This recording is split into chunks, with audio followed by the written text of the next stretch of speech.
और बुरे भावों की उत्पत्ति, ये 10 बातें प्रधान होती हैं। आपके अंदर अच्छे भाव आ रहे या बुरे भाव आ रहे तो उनमें 10 बातें प्रधान हैं। पहला, स्थान। आप कहां बैठे हैं, कहां रह रहे हैं, किस जगह खड़े हैं, आपको स्थान देख करके ही बर्ताव में उतरना है।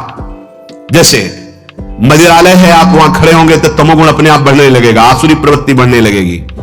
ऐसे ऐसे जिस स्थान पर खड़े होने से, देखने से, बात करने से हमारी वृत्ति बिगड़ रही, उस स्थान का तत्काल त्याग कर देना चाहिए, वहां से हट जाना चाहिए। पहला है स्थान।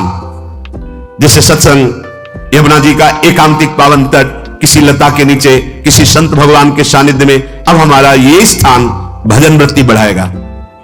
उस व्यक्ति का घर जिसके पास जाने से वासनाएं बढ़ रही, उस स्थान में जहां दृश्य देखने से हमारे अंदर गंदी बातें आ रही, पहला है स्थान। दूसरा है अन्न। बहुत बड़ा प्रभाव अन्न का होता है। अगर अधर्म के द्वारा कमाया हुआ अन्न है तो बुद्धि अधर्म में ही लगेगी। यदि भोजन पकाते समय, रसोई रांधते समय आप विकारात्मक चिंतन कर रहे हैं तो कोई भी प्रसाद पाए उसके अंदर विकार जागृत हो जाएगा। अन्न का बहुत बड़ा प्रभाव पड़ता है। एक बार पूज्यपाद उड़िया बाबा जी महाराज अपने परिकर के साथ भ्रमण में थे तो किसी बड़े धनी मानी ने निमंत्रण दिया, महाराज आज यहीं रुको। तो बाबा ने कहा हम लोग गांव के अंदर नहीं रुकते, तो बाहर कोई वृक्षों का समुदाय, जंगल जैसा, तो उसमें वहां रुके, पर भोजन उनकी तरफ से, भोजन सबने पाया। जब सुबह हुआ तो महात्मा जन, साधक जन एक दूसरे की तरफ देखे और बोले आज तो हमको बड़ा दोष हुआ, गंदा स्वप्न आया और हमारा संयम बिगड़ गया। बोले ये तो हमको भी हुआ, जितने थे सबको हुआ। उड़िया बाबा के समीप गए, बाबा ने कहा अच्छा ऐसा हुआ, ये तो अन्न दोष है, बुलाओ अन्न पवाने वाले को, फिर चलेंगे। बुलाया और बाबा ने कहा बिल्कुल सत्य बोलना, नहीं तो आप जानते हो इतने महात्माओं के संयम को आपने भ्रष्ट कर दिया, सत्य बोलना क्या बात है। तो कहा महाराज संतान नहीं हो रही थी, सुना था आप बहुत सिद्ध महापुरुष हैं तो आपके परिकर को इसीलिए पवाया, अंदर काम भाव था कि हमारे कामना थी कि संतान उत्पन्न हो, वैसे चिंतन करते हुए बनाया से। बोले सबका संयम नष्ट कर दिया। होश में नरक जाने वाली बात मत सोचो, अरे संतों को पवाओ जैसे अपने पुत्र को पवाते हैं, ऐसी भावना करनी चाहिए। आज हो भाग्य तो परिणाम खुद मंगल में निकलेगा। काम भाव से युक्त होकर क्यों बनाया, सब संतों के अंदर विकार पैदा कर दिया। अन्न का प्रभाव पड़ता है, हम जैसा अन्न पाते हैं वैसा। कई बार सुनाया है, सिद्ध महापुरुष पूज्य प्रातः स्मरण श्री बलराम दास जी महाराज झाड़ू मंडल के, यमुना के पावन तट पर ही है, रासमंडल के पास ही, वो अपने एक लता के नीचे बैठे हुए भगवत चिंतन कर रहे थे। अचानक यमुना जिस नजदीक है तो कोई माई स्नान किए हुए निकली तो नेत्रों ने देखा और विकार उत्पन्न हो गया। वयोवृद्ध सिद्ध महापुरुष, उन्होंने कहा अब तो इस शरीर को नष्ट कर दूंगा। शिष्यों ने कहा महाराज ऐसा क्यों? बोले किसी माता के शरीर को देखकर हमारे अंदर विकार क्यों आ गया? ऐसा नहीं, आज तक कभी नहीं हुआ, ऐसा क्यों हुआ? उनका महाराज आपस में सब शिष्यों ने कि कुछ ना कुछ तो खान पान में गड़बड़ी हो गई तभी ऐसा हुआ। बाबा आज परिक्रमा करते हैं वृंदावन की, बाद में आप जो आदेश करेंगे जैसा करेंगे, पहले परिक्रमा। वृंदावन की परिक्रमा का बहुत बड़ा प्रभाव, जब कभी मन आपका ऐसा विक्षिप्त हो, परेशान हो, तत्काल परिक्रमा प्रारंभ कर देना, नाम जप करते हुए आप देखना परिक्रमा पूरी होते होते शांति हो जाएगी। बाबा ने खूब नाम कीर्तन करते हुए शिष्यों के साथ परिक्रमा दी, मन का विकार शांत हो गया। उनका ऐसा कैसे हो सकता है कि हमारे अंदर विकार आ गया? ये बड़ी सूक्ष्मता का विषय है। कल प्रसाद कहां से आया था? उस समय लाडले गोविंद देव जी महाराज यही विराजमान थे वृंदावन। बोले तो ठाकुर गोविंद देव जी का प्रसाद आया था। लकुट उठाई गए, वो तो भगवत स्वरूप तस्मित जने भेदा भावात, भगवान और भगवान के ऐसे जनों में भेद नहीं होता, वो भगवत स्वरूप होते हैं। गए और कहा बताओ आपका प्रसाद न पावे तो अपराध लगे कि प्रसाद नहीं पाया, और प्रसाद पावे तो हमारे अंदर काम जागृत हो जाए, हम तो मरे ना दोनों तरफ से। तो ठाकुर जी बात कर रहे थे, दूसरों को नहीं सुनाई दे रहा था, कह रहे थे कि देखो नाराज मत हो, कलकत्ता की वैश्या थी उसने भोग लगाया, अब उसने भोग लगाया तो हमने चख पाया, तो आपको प्रसाद का किनका लेना चाहिए? किसने कहा था कि पूरा प्रसाद पाइए, जरा किनका ले लेते हो, मधुकर ही पाते। हाँ ये बात आपकी मान, तो हमारा तो पूरा विश्व है, कोई भी भोग लगाएगा हम तो पाएंगे। हमारे प्रसाद की निष्ठा आप सबके हृदय में, तो किनका लीजिए, पूरा मत पाइए। सोचिए, भगवद अर्पित प्रसाद और वृत्ति, भगवान ने आदेश किया किनका पाओ, मां धोकर ही मांग के खाओ। यहां वर्णन कर रहे, यदि हम अन्न थोड़ा भी हमारे अंदर दूषित चला गया, तो जब कभी ऐसी विकार की भावना हो, आपके अंदर विकार बन रहा है, तो खोजिए। आपने कोई दृश्य देखा है, आपने किसी से बात की है, आपने कोई ऐसा संकल्प बनाया, नहीं, तो फिर भोजन दोष आ गया।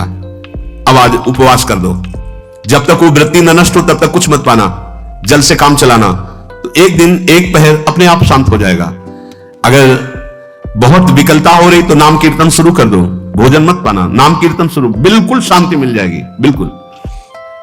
और ये तो उदाहरण महापुरुष इसलिए देते कि हम सावधान रहें। हमारे अच्छे भाव या बुरे भाव में ये 10 बातें बहुत प्रभाव डालती। पहला स्थान, दूसरा अन्न, और तीसरा जल। पानी भी बहुत संभाल के नहीं, आजकल तो देखो प्रायः ऐसे दांत से प्लास्टिक नोचेंगे, ऐसे पानी पिएंगे, कब भरी गई, कहां भरी गई, कैसा पानी, बड़ा देखो कैसा हमारे भजन साधन के लिए विक्षेप पैदा होता चला जा रहा है। पहले सुंदर सरोवरों का जल, मतलब 15 वर्ष तो गंगा जल ही केवल पिया है, जो आकाश वृत्ति से मिला नहीं, गंगा जल ही पिया है। कुआं का जल, फिर आया हैंडपैप का जल, अपवित्र होने लगा। हैंडपैप में जो वाशर, अगर वो कहीं चमड़े का पड़ा हुआ है तो अपवित्र जल हो गया। अब हैंडपैप का भी अंतर ध्यान स्वरूप हो गया, अब तो नहीं दिखाई देता। अब रह गया है मोटर से निकले और फिल्टर में जाए, वो मशीन जो फिल्टर करती है पानी को, आरओ, उससे। अब वो जिनके पास है तो है, नहीं तो परिक्रमा लगाया हो, आपको पानी पीने को नहीं मिलेगा। देखो कैसा समय आ गया। भोजन, पहले कोई दगाबाजी भोजन में तो नहीं करता था। गांव में जब जिसके यहां दूध बेचा जाता था ना, उसको बहुत लघु दृष्टि से देखा है, गाय माय एक बराबर होती है, ये दूध बेचता है। 10-5 किलो मठा तो आप ऐसे मांग के ले सकते थे, अगर अड़ोस पड़ोस में वो मठा मिल जाएगा। जब कोई उत्सव होता, फ्री दूध 100, 200, 500 किलो पूरे गांव के सब दे देते, कोई ऐसे बेचता था। अब दूध नहीं, जब बूढ़े लोग बैठते थे कहते थे पानी बिकेगा आगे चल के। आज पानी बिक रहा है, नहीं बिक रहा, पानी बिक रहा है। हमें लगता है सबको ही पैसे से ही पानी है, वो बोतलें नीली नीली नहीं, इतनी बड़ी बड़ी बिकती, उन्हीं से पानी पिया जा रहा है। आगे और समय जल का प्रभाव पड़ता है। जैसे हम गंगा जल पीते थे, सही कहते हैं, कई दिन जब भोजन नहीं मिलता तो पूरी पौष्टिकता गंगा जल से मिलती थी। गंगा माता के जल से ऐसा लगता था मानो हम परम पावन अमृत पान कर रहे हैं, सारी पौष्टिकता मिलती थी। कुएं का जल अपने आप में पौष्टिकता से युक्त होता है, जो हमें चाहिए। आज देखो जल की समस्या हो गई, पवित्र जल पीने के लिए हम तरस रहे हैं। कहां हो जल, और कैसे मिलेगा जल? या तो आप पैसे वाले हो तो आप खरीद करके पीजिए, नहीं तो अब वो जल नहीं हो गया कि कुएं से निकाला पी लिया या सरोवर से पी लिया, या कैसा दुर्भाग्य है। जल का बहुत बड़ा योग है साधना में। जैसे स्थान का तो परम पावन वृंदावन धाम, अन्न का तो अब हम भगवत प्रसाद पाते हैं, जल का बहुत बड़ा योग है। आज दूषित होता चला जा रहा है, क्योंकि अब हाथ की बात नहीं रह गई है कि आप सुंदर कुआं से जल लें या सरोवर से जल लें या आप नदी से जल लें। स्वामी जी के लिए लिखा हुआ है कि रोज यमुना स्नान और रोज यमुना जल ही पान। हमारे वृंदावन के समस्त भगवत स्वरूपों का स्नान यमुना जल से ही होता था, हो रहा है और होता ही रहेगा। बिहारी जी के लिए आज भी कलश में भरकर यमुना जल ही जाता है। तो कपड़ा से ऐसे ढक के जब हम 2 बजे परिक्रमा देते थे तो एक महाभागवत है, वो किसी को छूते नहीं, दूर से कहते छूना मत, बिहारी जी के लिए जल जा रहा है स्नान के लिए बिहारी जी का। फिर चौथा है आपका परिकर, जहां पर रह रहे हैं वो समुदाय, चाहे परिवार हो या आप समुदाय, वो कैसा है, रजोगुणी है, तमोगुणी है, सतोगुणी है या त्रिगुणातीत भागवतिक है, उसका प्रभाव पड़ेगा। पांचवा है आपका पड़ोस, आसपास वाले घर, जैसा है वैसा प्रभाव पड़ेगा आपके ऊपर। पड़ोस निंदनीय है तो बंधन से युक्त होना पड़ेगा। लंका के पड़ोस में रहने के कारण अगाध महिमा वाले समुद्र को बांध दिया गया, रघुनाथ जी ने पुल बांधा और दंड देने के लिए तैयार हो गए थे सरकार, अग्निबाण संधान कर लिया था, पड़ोस के कारण ही तो ना, पड़ोसी रावण था। इसीलिए आस पड़ोस का बड़ा प्रभाव पड़ता है। फिर अगला है दृश्य, इस पे बहुत सावधानी की जरूरत है। ये मोबाइल भगवान चल गए हैं, बहुत विस्तार से चल गए हैं। अब कोई छोटा मोबाइल रखना नहीं चाहता, सब वो स्क्रीन वाला रखना चाहते, टच मोबाइल। दृश्य से बचो। बच्चों, जवानों, बूढ़ों, सबकी वृत्ति जो माया आकर्षित करती, जो दृश्य हम देखने के लिए अंदर से उल्लसित है, वो मोबाइल में सब है, चाहे भागवतिक और चाहे सांसारिक। तो भाई देख लो, गुण दोष में संसार है। अगर आप दोष ग्रहण करना चाहते तो दोष ले लो, गुण तो गुण। बहुत बहुत खतरनाक विषय है और बहुत लाभदायक विषय है। किसी संत की वाणी एक बार समझ में नहीं आई, अगर हम 10 बार सुने तो समझ में आ जाएगी। ये लाभदायक है। कभी कोई किसी से बात करनी, पहले जाए तो पोस्ट कार्ड चलते थे, एक कार्ड, वो 15 पैसे का इतना बड़ा वाला आता था, 25 पैसे का बंद वाला लिफाफे में आता था, नीले नीले कागज का 15 पैसे वाला कार्ड। उसमें चिट्ठी जाती थी महीनों में। कभी यहां 1 मिनट में अमेरिका से बात कर लो, कितनी बढ़िया बात हो गई। उसका दुरुपयोग ना करो। अब हमारी इतनी चंचल वृत्ति है कि दुरुपयोग करने के लिए उत्साह बढ़ जाता है। बोले अब सब काम हो गया है, अब एकांत सेवन कर रहे हैं, अंदर से सिटकिनी बंद और मोबाइल भगवान का संग शुरू। 2-4 मिनट सत्संग और अच्छे दृश्य देखे, फिर बगले में वहां सब होता है कि आप बस उसको ऑन कीजिए, फिर जो मनोरंजन शुरू होता है, फिर उपासन मिटिया मेट हो जाता है। ये बहुत सावधानी की बात कह रहे हैं। वैसे हमें लगता है यदि आपको इस बड़े कार्य वाले ना हो तो छोटा मोबाइल रखे तो अच्छा रहता है। तो इसलिए ये एक ऐसा कलयुग भगवान ने रचा है कि बचा पाना बड़ा मुश्किल है। इससे वृत्ति को बचाओ, जो बचा ले गया वो आगे साधना कर सकता है। बहुत सावधान बच्चों। हमें लगता है यदि आपका मन चंचल हो, आपके शासन में ना हो, तो स्क्रीन वाला मोबाइल हो अपने माता पिता को दे देना चाहिए। और हम कहते रखो, छोटा वाला रखो। कभी कोई आपत्ति विपत्ति या सूचना देनी हो, बढ़िया काम करता है। जरूरी नहीं है इतना बड़ा लेके चलना। हाँ, अगर आपको बहुत राजकीय विभाग के कार्य है तो बात अलग है कि कौन सी सामान कहां कैसे, तो वहां से वीडियो भेज रहा है, वो चेक कर रहा है, यस हाँ ठीक है अब चलाओ। अपने को क्या काम है? सत्संग अगर सुनना है तो सत्संग सुनने के अलग यंत्र आते हैं, चला दो उसमें। वो इतनी बड़ी लगती है, उसमें चिप पेन ड्राइव ऐसे लगा दो और सत्संग सुनो। जरूरी वो दृश्य वाला रखो। यहां कह रहे दृश्य, अगर गलत दृश्य देखा तो बावरे बन जाओगे और अच्छा दृश्य देखा तो भगवान के मार्ग के पथिक बनोगे। तो देखो, अच्छे दृश्य में भी दोष दर्शन की वृत्ति की गुंजाइश है।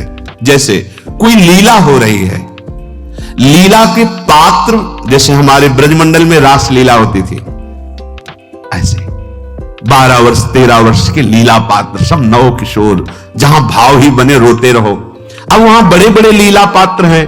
अगर हमारी भावना शासन में नहीं है तो वहां हम अंग प्रत्यंग के दर्शन से हमारी हाव भाव वहां जो हो रहा है उससे हमारी वृत्तियां बिगड़ जाएंगी। जब छोटे छोटे लाडली लाल परस्पर खेलते हैं तो केवल आशीर्वाद देने को, रोने का मन होता है। अगर आप लीला भी देख रहे हैं तो बहुत सावधानी की जरूरत है, क्योंकि वो चिदानंद शरीर नहीं है, पांच भौतिक शरीर। हमारी दृष्टि पंचभूत में लगी हुई है। नाम जप करो, लीला गायन करो, फिर देखो जो लीला, अरे यही जीवन का परम सुख मिलेगा। सच्ची मान लीजिए।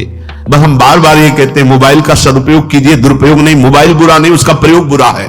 दृश्य और साहित्य, वैसे ही मनोवृत्तियां फिसलने वाली हैं। और जब ये आ गया कि फिसलाने में कितना लाभ है, तो ऐसा कोई साहित्य और आलोचना, ऐसी कोई वार्ता न करे जिससे हमारे अंदर गंदे भाव आवे। यदि अच्छी चर्चा करते तो अच्छे भाव आते। देखो अभी ऐसी कोई भावुक चर्चा होने लगे तो सबका हृदय द्रवित हो जाएगा, और गंदी चर्चा हो तो हमारा हृदय विकार युक्त हो जाएगा। और कार्य, आप जो कार्य करते हैं उसका प्रभाव आपके मन के ऊपर पड़ता है।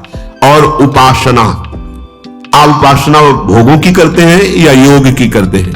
ये 10 से भाव बनते हैं और 10 से भाव बिगड़ते हैं। स्थान, अन्न, जल, परिवार, अड़ोस पड़ोस, दृश्य, साहित्य, आलोचना, आजीविका का कार्य और उपासना। यदि ये भागवतिक हुए तो आपके अंदर भगवत भाव बढ़ेगा, और यदि ये रजोगुणी तमोगुणी हुए तो आपके अंदर आसुरी भाव बढ़ेगा। इन 10 से सावधानी पूर्वक व्यवहार होना चाहिए। जैसे आस पड़ोस में है तो बड़ी सुविधा है, यहां कोई किसी से मतलब नहीं रखता। बगल वाला कौन है ना, किसी से मतलब, ये बढ़िया है। ज्यादातर गांव में होता है, अपने यहां ये अच्छा है। कि जैसे आप अपने कमरे में गए, किसी से कोई मतलब नहीं है, उसे ऐसे ही जीवन रखना चाहिए। और उस पर ये ज्यादा जो व्यवहार मित्रता बढ़ाने वाला विषय, ये धाम में नहीं है, वृंदावन में ऐसा नहीं व्यवहार रखना चाहिए। आपके पड़ोस में कौन रख रहा है आपका परिचय नहीं होना चाहिए, कौन कौन रह रहा है आपकी जानकारी नहीं होनी चाहिए। नजर नीची की, अपने कुटिया में गए, अपने ठाकुर जी से मतलब, अपने भजन से मतलब, ना पड़ोसी को कुछ देना चाहिए ना लेना चाहिए, बात समझ लेना। जैसे आज उत्सव है, उनको हम बुलाते हैं, वो हमारे यहां, ये व्यवहार यहां नहीं है। बनवासी हो, ठाकुर को भोग लगाया, अगर आपको बांटना है तो बाहर निकलो, आधा किलोमीटर दूर ऐसी जगह बांटो जो तुम्हें राधे श्याम दोबारा ना बोले, फिर वो तुम्हें बुलाएगा, फिर वो बैठेगा, फिर प्रपंच की बातें होंगी, निंदा स्तुति की होंगी, फिर बड़ी संगोष्ठी होती है, पता चलता है। क्या फायदा ऐसे जीवन से?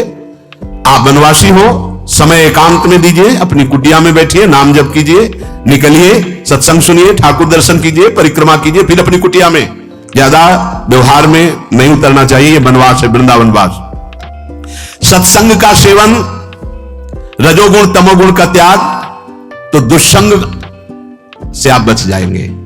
दुष्संग से बचने का मतलब है काम क्रोध मोह स्मृति भ्रंश बुद्धिनाश सर्वनाश कारणत्वात्, देवर्षि नारद जी कहते हैं।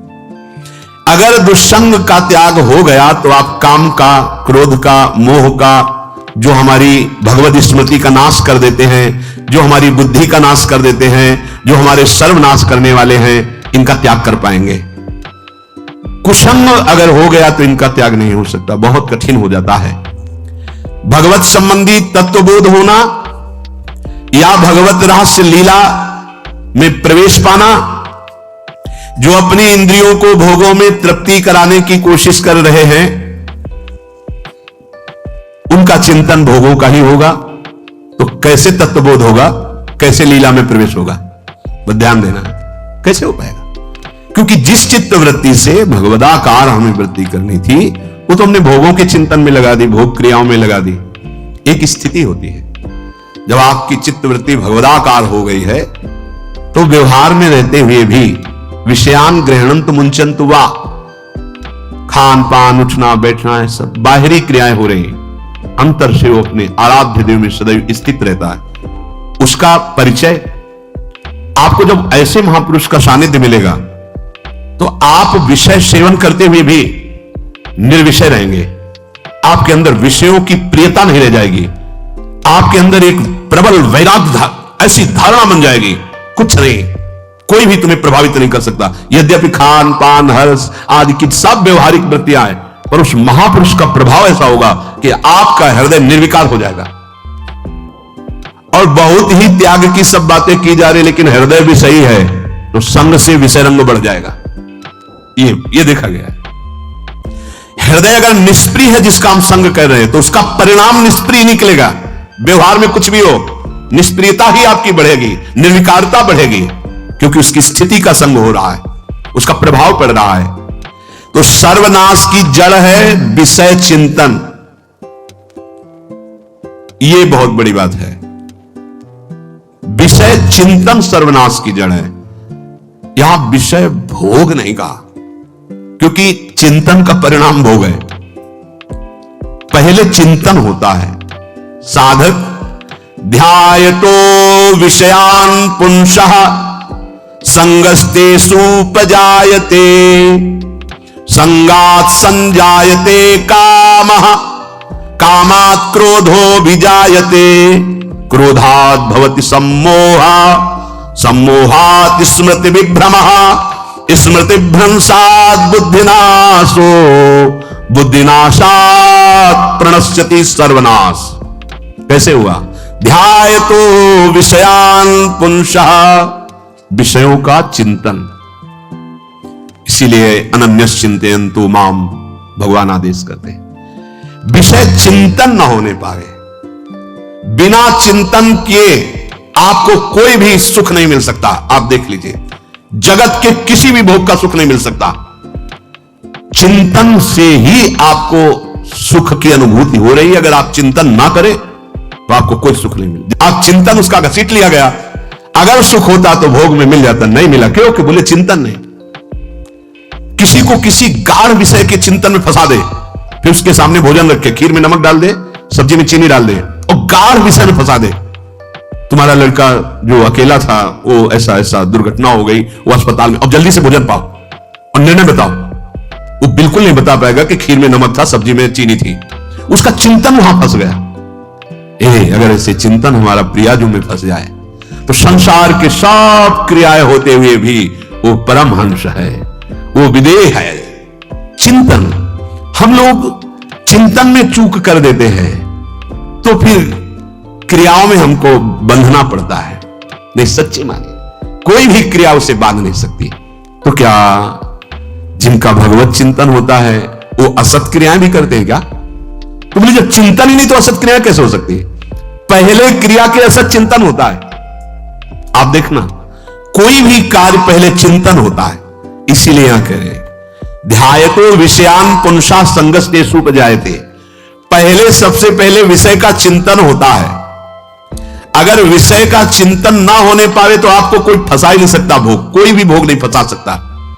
जहां विषयों का चिंतन हुआ तो संग की प्राप्ति, विषय भोग की प्रबल इच्छा, प्रबल आसक्ति, और वो जो चिंतन हुआ था वही आपको सुख दे रहा है। वही, वहां सुख नहीं है, आपके चिंतन का वहां सुख। जैसा चिंतन, अगर आपका चिंतन विक्षिप्त कर दिया जाए, एकाग्र ना होने पाओ तो किसी में आपको सुख नहीं मिलेगा, पक्का। अगर वही चिंतन सावई मना कृष्ण पदार विंदे हो तो कोई सुख है। गोपी जनों के पति भी हैं, पुत्र भी हैं, पूरे परिवार की सेवा करती हैं और बड़े बड़े परमहंस उनकी चरण रज वंदना करते हैं। क्यों? क्योंकि उनका चिंतन भगवान का हो रहा है। एक भी वृत्ति शरीर चिंतन में नहीं, बलिहारी मुरारी पादार्पित चित्त वृत्ति। विषयों के चिंतन से विषयों में आसक्ति पैदा होती है, आसक्ति से विषय कामना की प्रबलता और क्रिया होती है, और क्रिया में बाधा पड़ने से क्रोध पैदा होता है, क्रोध से मूढ़ता छाती है, मूढ़ता से स्मृति भ्रमित हो जाती है, स्मृति भ्रंश से बुद्धिनाश होता है, और बुद्धिनाश ही सर्वनाश है। इसलिए चित्त का निरंतर अधिक समय तक सावधानी पूर्वक भगवत नाम में, भगवत लीला में, आप सब भगवत कृपा पात्र जन है, चिंतन न बिगड़ने पाए। होता क्या है कि क्रिया से तो हम सावधान है, समाज है,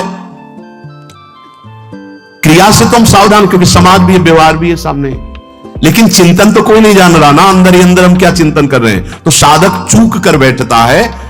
देखो, बाहर चूक होगी तो उसका प्रायश्चित हो ही जाएगा, चार लोग निंदा करेंगे, पिटोगे, अपमानित होगे, प्रायश्चित। लेकिन अंदर जो हमारा गलत चिंतन हो रहा है, पूरा का पूरा अंदर हृदय मलिन कर देगा, हमें उस बात का प्रायश्चित भी नहीं होगा, हमें जलन भी नहीं होगी कि हम गलत चिंतन कर रहे हैं, क्योंकि सावधान नहीं है। खास बात साधना में चिंतन संभालने की है।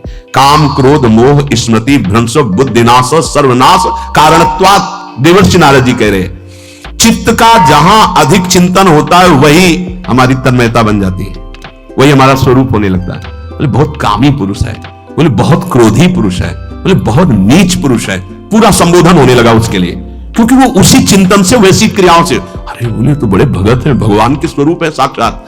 जो हम अधिक चिंतन करते हैं वही क्रियान्वित होता है, जो क्रिया होती है, चिंतन होती है, वैसे हमारा स्वरूप बन जाता है, वैसे हमारी स्थिति हो जाती है। सांसारिक विषयों और विषयी पुरुषों का शरीर संग, वाणी संग, मन के द्वारा संग, ये आपके अंदर विषय चिंतन बढ़ा देगा, विषय क्रियाओं में लगा देगा।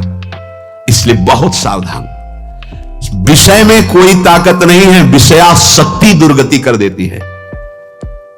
एक बार देवर्षि नारद जी जनक जी से कहा कि आप विदेह राज कैसे हैं, पत्नी भी है, परिवार भी है, सब वैभव भी है, वो आप एक राजा होते हुए विदेह राज। उनका आज विश्राम कीजिए, कल सुबह चर्चा करेंगे।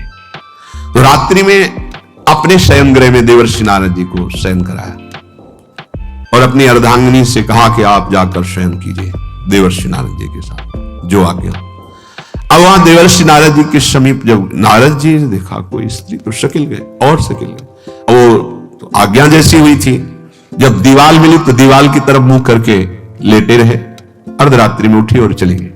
देवर्षि नारद जी सुबह गए और कहा कि ये क्या मजाक था आपका, यदि आपको ऐसा ही व्यवहार करना था तो आप हमसे कह देते तो हम बाहर जाकर शयन करते, आपने ऐसा क्यों किया, क्या हुआ महाराज? जब हम वहां शयन कर रहे थे, कुछ रात्रि व्यतीत होने पर आपकी अर्धांगिनी आई और लेट गई सैया पे। उनको पता नहीं कि एक देव ऋषि के साथ ऐसा व्यवहार नहीं कर। फिर क्या हुआ महाराज? फिर हम और खेलते गए, फिर दीवार मिली तो उधर मुंह करके फिर सो गए। तो तुमने स्त्री को दीवार नहीं समझा, दीवार को दीवार समझा। यही आप में और हम में फर्क है। आपके लिए जैसे दीवार निश्चिंतता का कारण है, ऐसे ही हमारे लिए स्त्री होते हुए भी वो दीवार की तरह ही है, किंचन मात्र विकार उत्पन्न नहीं कर सकती। यही अंतर है। इसी बात से हमको विदेहराज कहते हैं। ये स्थिति अब कह दे स्त्री शरीर और दीवार में क्या ज्ञान की विशेषता? वो जड़ है और चैतन्य नहीं। ये शरीर भी जड़ है, चैतन्य आत्म तत्व है। पंचभूतों से दीवार बनी है। अग्नि तत्व से ईंट पकाई गई है। पृथ्वी तत्व तो है ही, पृथ्वी तत्व में जल मिलाकर उसको आकार दिया गया है। वायु तत्व ने उसे सुखाया, अग्नि तत्व ने पकाया है, और शब्द आकाश तत्व है। पांच भूतों से वो बना, पांच भूतों से बना है। सच्चा ज्ञान ये कि इसमें और दीवार में कोई अंतर नहीं। चैतन्य घन आत्म तत्व के कारण ये चलता फिरता नजर आता है, और वो खड़ा स्थायी जड़ दिखाई दे रहा है। इसमें भी भगवान है, उसमें भी भगवान है। इसमें भी पंचभूत है, उसमें भी पंचभूत है। नरसिंह भगवान खंभे से प्रकट हुए थे, बस केवल अज्ञान के कारण जड़ चैतन्य का भेद है। तो आप समझ में आया? ये जो हमारे अंदर भोगों की आसक्ति है, यही कामना प्रकट करते, यही पाप प्रकट करते, यही हृदय को मलिन कर। इसलिए हम अपने चिंतन को संभालें। चित्त चोर के चरणारविंद का चिंतन करें, निरंतर नाम जप करें, भगवद आश्रित रहे। प्रभु अपने भक्तों की रक्षा करते हैं, जैसे मां अपने बच्चे की। करूं सदा तिनके रखवारी, जिम बालक राखे महतारी। राधा राधा राधा शेष जागे। श्री राधा वल्लभ लाल।